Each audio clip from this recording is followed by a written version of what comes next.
যুবক ভাইরাদের কাছে বলছি, ভালো করে শুনুন। একজন সুন্দরী মেয়ে আপনার প্রয়োজন, আপনাদের যেটা প্রয়োজন আমি বলছি সেটি খুব ভালো করে শুনুন, অন্যদিকে নিয়েন না। ওই মেয়ের পিছনে ঘুরে কোনো কাজ হবে না। আপনি সেজদায় পড়ে আল্লাহর কাছে বলেন, আল্লাহ আমি বৈধভাবে আমার একজন স্ত্রী চাই, আমি সুন্দর একজন স্ত্রী চাই। আপনি আল্লাহর কাছে আছেন, যখন আল্লাহ যে আল্লাহ আপনাকে দিতে পারে, আল্লাহ রাব্বুল আলামিন দিয়ে দিবেন আপনাকে। আপনি যে নামাজ তাড়াহুড়া করে দৌড়াচ্ছেন, আপনার টাকা পয়সা দরকার, ব্যবসায় উন্নয়ন দরকার, আপনি এইবারে সেজদায় পড়ে আল্লাহর কাছে বলেন, আল্লাহ আমার সেজদায় পড়েছি, তোমার কাছে দোয়া করতেছি, প্রার্থনা করতেছি, আল্লাহ আমার ব্যবসায় লাভবান হওয়া দরকার, আমার ব্যবসায় উন্নয়ন হওয়া দরকার, আল্লাহ তুমি আমাকে দয়া করে দিয়ে দাও। দিবেন কে? ভাইরা আমার, আপনার শরীর স্বাস্থ্য ভালো হওয়া দরকার, আপনার সন্তানগুলি ভালো হওয়া দরকার, আপনার অর্থ সম্পদ প্রয়োজন, আপনার কি প্রয়োজন, আপনি সেজদায় পড়ে কার কাছে বলবেন? যিনি দিতে পারেন তার কাছেই তো বলা উচিত। জোরে বলেন ঠিক কিনা? যিনি দিতে পারেন তার কাছে বলা উচিত। আপনার সন্তান প্রয়োজন, কার কাছে চাইবেন? আল্লাহর কাছে না বাবার কাছে? কার কাছে চাইবেন বলেন? আপনার ইলেকশনে জয় হওয়া প্রয়োজন, আপনি কার কাছে চাইবেন? ওই মাজারে গিয়ে উদ্বোধন করবেন। আল্লাহি এক পয়সার মাজার উপকার আপনার করতে জোরে বলেন পারবে? আরো জোরে বলেন পারবে?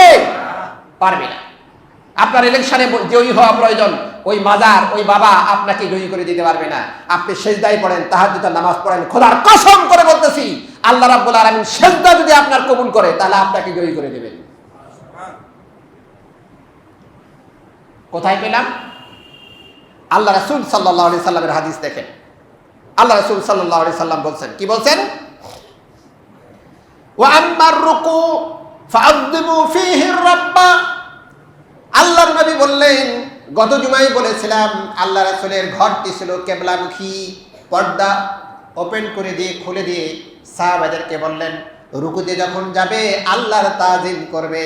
ওয়া আম্মা সুজুদা, আর সিজদায় যখন পড়বে, ওগো সাহাবী, ফাস্তাহিদু ফিদ দুআই, তোমাদের সর্বাত্মক চেষ্টা প্রচেষ্টা চালিয়ে যাবে, যত চাওয়ার আছে সিজদায় পড়ে আল্লাহর কাছে চাইবে। কার কাছে চাইবেন?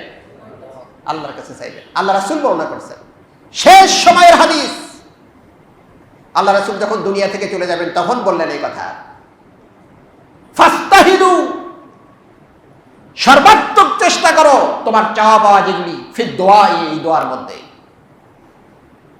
আল্লাহ রাসূলের পরে বললেন, ফাকুমিনা, এই দোয়া তুমি যেটা করো সিজদার মধ্যে, ফাকুমিনা, এই দোয়াটি আইয়ুস্তাজাবা লাকুম, এই দোয়াটি তোমাদের কবুল করা হবে। এই দোয়া তোমাদের কি করা হবে? ফাকুমিনা আইয়ুস্তাজাবা লাকুম, আশা করা যায় আল্লাহ রাসূল বললেন শেষ সময়ে যে এই দোয়া তোমাদের আল্লাহ রাব্বুল আলামিন কবুল করবেন।